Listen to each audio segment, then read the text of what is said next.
అంటే ఈ రాష్ట్రంలో నేను చెప్పేది ఏమంటే ఈ రాష్ట్రంలో ఏం తగ్గినా కూడా నువ్వు కావాలని చూసుకోండి. మీరు జనవరి నుంచి చూసుకోండి, లేకపోతే డిసెంబర్ నుంచి 23 డిసెంబర్ నుంచి తీసుకోండి. 65 నుంచి 65 వరకు అట్లా పోయినాయి తప్ప, తగ్గితే ఒక 10,000 5,000 తగ్గినాయి తప్ప ఎవరికి కానీ ఏం లేదు. మనం పెట్టింది ఏప్రిల్లో మేలో కూడా కాదు. కావాలంటే మీరు అన్నీ కూడా అవుతారు, ప్రతి నెల కూడా తీసుకోండి.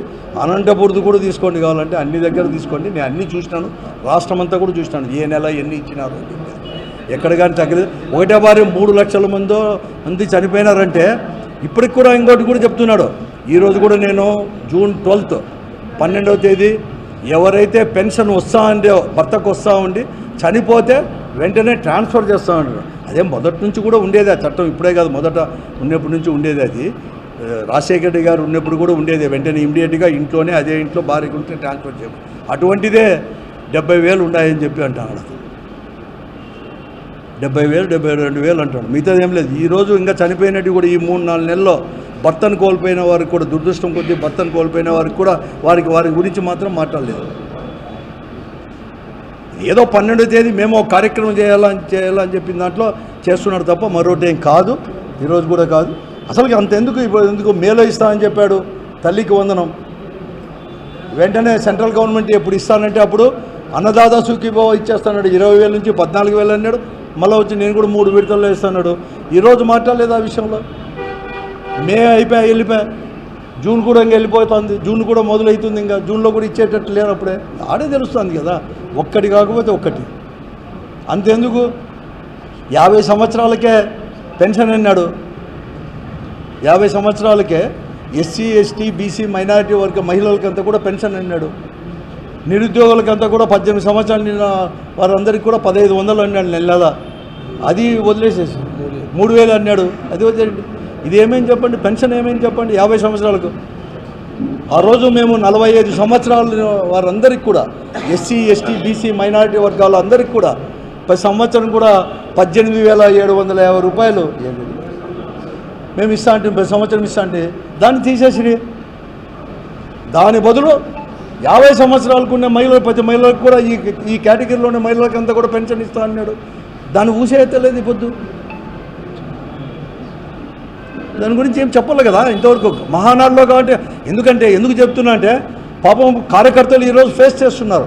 ఈరోజు మంత్రులు వాళ్ళ యొక్క ఆర్భాటంలో, శాసనసభ్యులు వారికి ఉన్న అంగబలంతో కానీ, లేకపోతే వాళ్ళ అధికార బలంతో వారి పక్కనుండే పోలీసు వాళ్ళతో కానీ, రెవెన్యూ వాళ్ళతో కానీ అడగలేకపోవచ్చు. ఈరోజు ప్రజానీకం కూడా తెలుగుదేశం పార్టీ కార్యకర్తల్ని ఆ రోజు ఇవన్నీ కూడా ఈ హామీలు ఏదైతే తెలుగుదేశం ఇచ్చారో అవన్నీ ఈ సూపర్ 6 కావచ్చు, లేకపోతే హామీలు కావచ్చు, లేకపోతే అభివృద్ధి కార్యక్రమాలుగా చెప్పారో వాళ్ళు నిలదీస్తున్నారు గేర్లలో.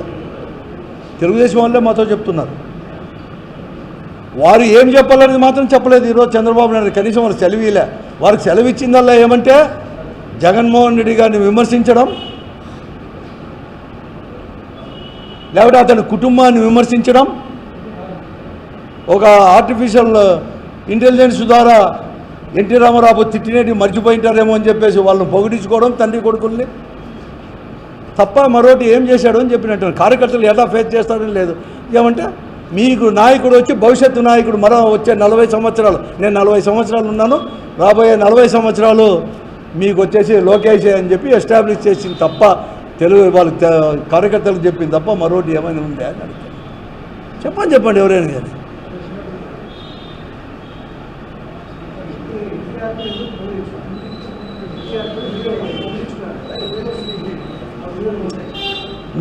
నువ్వు అదే వీడియోలో మీరు సోషల్ మీడియాలో అవే పెడుతున్నారు కదా ఆర్టిఫిషియల్తో.